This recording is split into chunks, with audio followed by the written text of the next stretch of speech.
We do not do panic and we do not do cheerleading. We follow the logic of power. And the logic of power in a maritime standoff is not about who can close a waterway. It is about who has to pay to keep two of them open. The method behind that, how to read a target list, a choke point, a demand, is set out properly in my field guide, The Next Global Shift. The link is in the description and the pinned comment. If you want to run this on the next crisis without waiting for me, that is where it lives. Now the timeline, clean. 2 rules first, because they are the only reason this is worth your evening. Every fact you are about to hear is cited to a named mainstream outlet. And I will name at least 2 of those outlets out loud as we go, so you can check me against the record. No source is ever spoken here as a link, only as the publication that put its name on the reporting. And where the reporting has a hole, I will tell you the hole is there rather than filling it. There are several holes in tonight's record and they are important ones, so I am going to mark each of them as we pass it. Now the sequence. Al Jazeera, reporting on the 10th of August, sets out 2 separate waves against the city it writes as Al-Makkah, which most English coverage spells Mocha. The earlier attack, 11 people killed, 8 of them military and 3 of them civilians, and 32 wounded. The Sunday evening attack, 7 killed, 4 of them military and 3 of them civilians, and 30 wounded. Al Jazeera's own combined figure across both waves is 18 dead and 62 wounded. I am attributing that arithmetic to Al Jazeera rather than doing it myself, because casualty aggregation across waves is exactly where errors enter. Reuters, carried on the 9th of August, reports the Yemeni military's account of the Sunday evening attack. 7 killed, 4 members of the armed forces, and 3 civilians, and 30 wounded. Reuters also reports that air defenses intercepted and shot down 11 Houthi drones. Al Jazeera adds the rest of the intercepted picture. And this is the part I want you to hold on to. 11 drones intercepted and destroyed. 2 ballistic missiles which fell into the sea without hitting their targets, and 1 unmanned explosive boat destroyed near the commercial port. On who says they did it and why. Reuters and Al Jazeera both report the Houthi military spokesman Yahya Sari saying the operation targeted, in his words, Saudi troop concentrations and weapon depots. A Houthi political council member, Hizam al-Assad, claimed the resulting explosions came from, in his phrasing, large quantities of weapons and military equipment. Al Jazeera reports the Houthis citing continued Saudi military buildup as their justification. I want to be precise about the status of those statements. They are claims by the party that carried out the attack about the value of what it hit. They are not independent confirmation of anything, and I am not treating them as such. What they do establish, reliably, is the stated intent, and stated intent is itself a signal. Al Jazeera also reports that the governor of Hodeidah, Al-Hassan Taher, survived an assassination attempt when a missile struck his residence.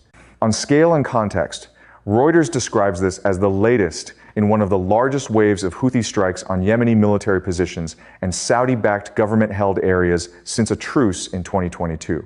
On the international reaction, Al Arabiya reported on the 10th of August that the United Nations envoy expressed concern alongside the same casualty figures. Arab News reported the Yemeni military vowing a response and separately reported Houthi drone attacks spreading across government-held areas of Yemen. France 24 framed the story in its headline on the 10th of August as Iran-backed Houthis striking the Red Sea port of Mocha and threatening shipping routes. And in the immediate background, on the 9th of August, NBC News reported Houthi forces attacking the Saudi Aramco refinery at Jazan. And the South China Morning Post reported that attack as coming after the kingdom signed a defense pact. Now the first hole, and it is a big one, on the question of Iran. France 24 and other outlets describe the Houthis as Iran-backed, and that is an accurate description of a long-standing alignment. But Al Jazeera's reporting on these specific strikes states no direct Iranian involvement. So here is my line, and I will hold it for the rest of the episode. I will call them Iran-aligned, because that is what the wire services call them. I will not tell you that Tehran ordered this, because nobody reported that. And the difference between alignment and instruction is the difference between analysis and invention. Second hole. I do not have sourced figures for how much traffic passes the southern entrance of the Red Sea, so I am not going to give you any. You have probably heard a percentage of world trade quoted in coverage of this region. I am not repeating a number I cannot attribute tonight. The argument does not need one, and you should be suspicious of anyone whose argument does. So here is my question, and it is not the one the coverage asked. Every outlet asked the same thing. Is Yemen's war escalating again? Reasonable question, and the answer is plainly yes. I want to ask something narrower. Why the boat? 11 drones and 2 ballistic missiles are consistent with everything the Houthi spokesman said about troop concentrations and weapon depots. An unmanned explosive boat destroyed near the commercial port is not the same kind of object at all. It is a maritime weapon, and it was in a maritime place. So what was that one item for, and who was meant to notice it? I want to give you a framework. I am calling it the second door. The claim is this: the value of a threat to a choke point is not measured by what it closes. It is measured by what it forces the other side to garrison. There are 4 stages, and the second door has now been through the first 2 of them in public. Stage 1, the watched door. Right now, essentially all of the world's political attention on maritime choke points is at the top of the Arabian Peninsula. That is where the negotiations are, that is where the naval presence is, that is where the price of oil is being set day by day. And there is a paradox in that concentration, which is worth naming, because it is what makes the second door valuable. The watch door is also, per ship, the cheapest place to provide protection. The hulls are already on station. The command structure exists. The rules of engagement are written. Concentration is efficient. That is why states concentrate. But concentration has a cost, and the cost is that it is legible. Everyone knows where the ships are, because the whole point of them being there is that everyone knows. Stage 2, the cheap demonstration. Here is where the boat comes in, and it is why I keep returning to it. Consider what the different weapons in that night's inventory actually demonstrate. The ballistic missiles, per Al Jazeera, fell into the sea without hitting their targets. The drones, per Reuters, were shot down, 11 of them. Judged as an attempt to destroy things, that is a poor night's work. But that is not the only thing a weapon does. A weapon also demonstrates a capability. And a demonstration does not require the weapon to succeed. It requires the weapon to be seen and correctly identified. Every one of those 11 intercepted drones was identified. So was the boat. And of the whole inventory, the unmanned explosive boat is the one that speaks to shipping. A drone shot down over a garrison tells a navy something about air defense. An explosive boat near a commercial port tells every ship owner, every insurer, and every flag state something entirely different, and it tells them at a cost of 1 boat.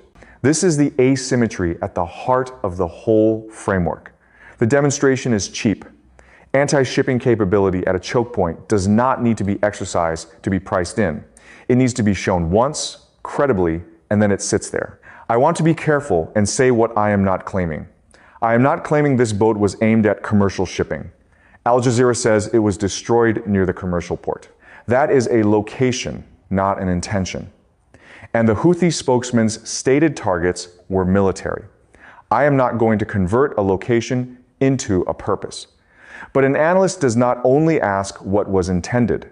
An analyst asks what was communicated. Because the audience for a weapon includes everybody who saw it, not just whoever it was aimed at. And the audience for an explosive boat near a working port is an insurance market. Stage 3, the coverage tax. This is the stage that decides the strategic outcome, and it is the one nobody photographs. Once a second choke point has an anti-shipping demonstration attached to it, the other side is no longer defending one corridor, it is covering 2. And covering is not a single expense, it is a recurring one. It gets paid on quiet days. It gets paid on the days when nothing at all happens, which is most days. Escorts, rerouting decisions, insurance premiums, delay, the cost of holding hulls in a place where they may not be needed and cannot be elsewhere. And here is the cruel part of the arithmetic.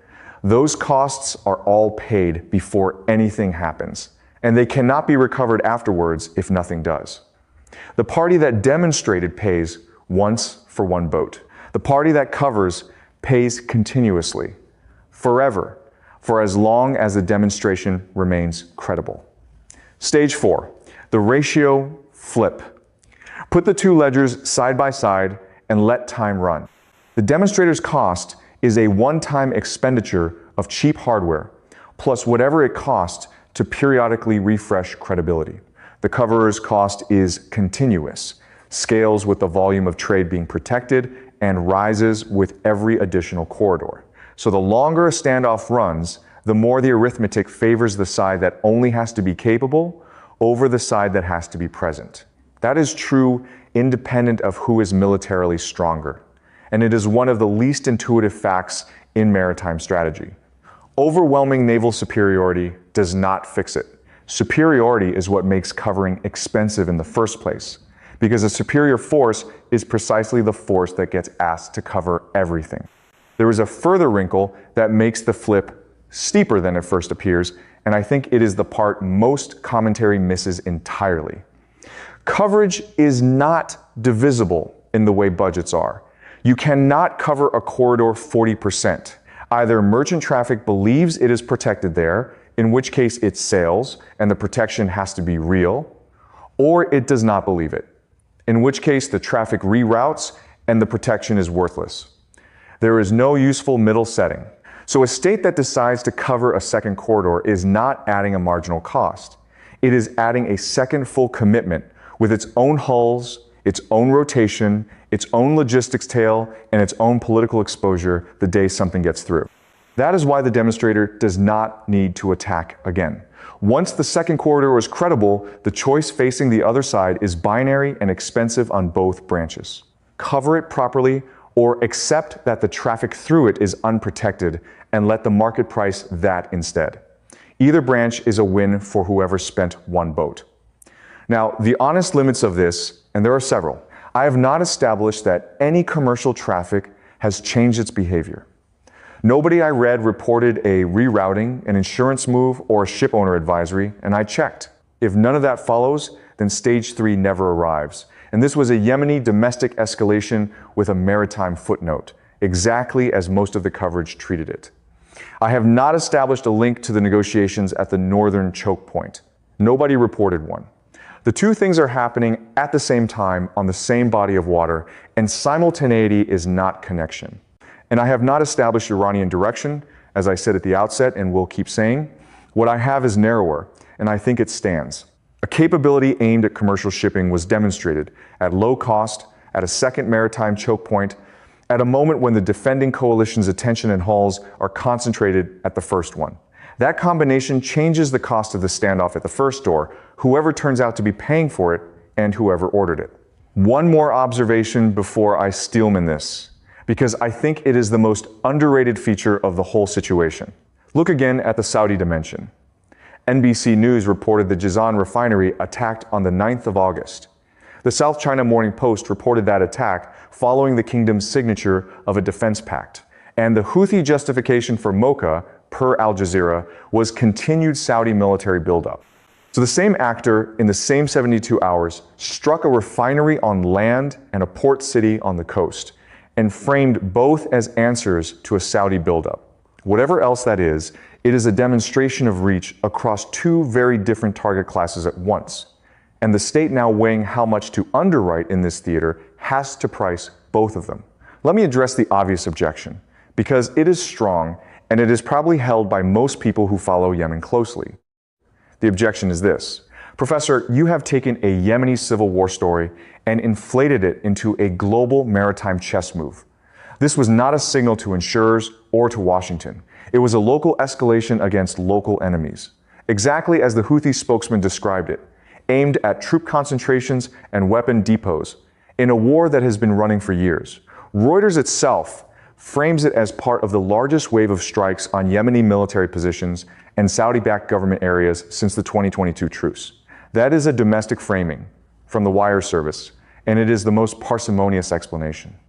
And the boat, the objection continues, is not exotic. Explosive boats have been part of this conflict's inventory for a long time. Reading a strategic message into one weapon type in a mixed salvo is precisely the analytical overreach that makes commentary useless. I take that seriously, and I want to concede the strongest parts of it. The domestic explanation is almost certainly correct about intent. I said so above. The stated targets were military, the stated justification was a Saudi buildup, and I have no evidence contradicting either. The point where I part company is on what intent determines. A signal does not require an intention to signal. This is the part that is genuinely counterintuitive, and it is worth sitting with. When a capability is demonstrated in public, the demonstration enters everyone's calculations regardless of who it was meant for. An insurer adjusting a rate is not consulting anyone's intentions. They are pricing an observed event. The coverage tax in Stage 3 gets levied by the market, not by the attacker. And the market does not read press statements from military spokesmen. On the second half, that explosive boats are not new here. I think that is right, and it cuts against my strongest reading rather than the framework itself. If the capability was already demonstrated and already priced, then this event adds much less than a first demonstration would. That is a fair correction, and I accept it. What it does not do is make the capability unpriced. A refreshed demonstration maintains a premium that would otherwise decay, and decay is real. Risk that is not periodically re-evidenced gets discounted by the people paying to insure against it. There is a third objection I want to raise myself, because nobody else has, and it is the one I find hardest to dismiss. If this demonstration were strategically valuable in the way I have described, you would expect it to be accompanied by messaging aimed at the maritime audience. It was not. Every Houthi statement in the reporting is addressed to a Saudi buildup and to troop concentrations. Nobody said anything to ship owners at all. A party trying to levy a coverage tax would ordinarily say so, because an unstated threat is a weaker threat. The only answer I have to that is a partial one. A stated threat to commercial shipping carries legal and diplomatic consequences that an unstated capability does not. And a party that wants the pricing effect without the consequences has a reason to let the event speak and say nothing. That is a coherent explanation. It is not evidence, and I want to label it as reasoning rather than reporting. And here is my honest uncertainty. I cannot tell you tonight whether Stage 3 has begun, because the piece of evidence that would confirm it, a published change in routing or an insurance posture, does not exist in anything I read. Until it does, this framework is a prediction about mechanism rather than a description of something that has happened. I would rather tell you that plainly than dress up a hypothesis as a finding. So here is what would settle it. 4 things to watch over the next 48 to 72 hours, and all 4 are publicly checkable without any special access. 1. Watch whether another unmanned surface vessel is used and watch what it is used against. If the next one goes at a military target, the domestic reading wins.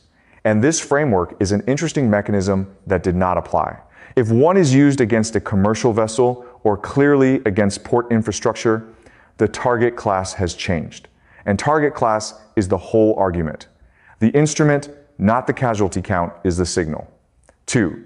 Watch for any ship owner, flag state, or maritime authority publishing a change of advisory or routing for the southern Red Sea. This is the single most important indicator on the list because it is the moment the coverage tax stops being theoretical and becomes money. It would also be the first hard evidence that Stage 3 has actually started, which I have been careful to say I do not yet have. 3. Watch where the Yemeni military's promised response is directed. Arab News reported the vow.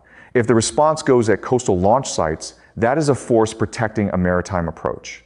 If it goes inland, that is a force fighting a ground war. Those are 2 different strategic pictures, and the choice of target will tell you which one the people closest to it think they are in. 4. Watch whether any American or Saudi official publicly connects Mocha to the negotiations at the northern Chokepoint. So far, nobody has, which is why I have not. If someone does, it means the 2 waterways are being handled as one problem inside at least one government, and that reframes what is being negotiated. As always, let me be explicit. This is analysis, and it does not predict specific outcomes. Every one of those 4 could resolve toward the ordinary domestic explanation, and if it does, I will have been wrong about the significance and right about where to look. Those are different things, and I would rather give you a checkable method than a confident story. So here is where that leaves you. You saw a headline about an attack in Yemen with a casualty figure attached, and it read like the 100th entry in a long and grinding war. That reading is not wrong. It is simply not the only thing in the reporting. Buried in Al Jazeera's account of what was intercepted that night is one item that is unlike the rest. 11 drones, 2 ballistic missiles into the sea, and 1 unmanned explosive boat destroyed near a commercial port. 3 of those 4 facts describe a battle. The 4th describes a capability in a place where capabilities get priced by people who never read a military spokesman's statement. And the framework tells you what to do with that. The demonstrator pays once. The coverer pays every day. Which means the strategic question at the northern choke point is not only how long a strait stays shut, it is how many straits the defending side has to be ready for at the same time, and for how long it can afford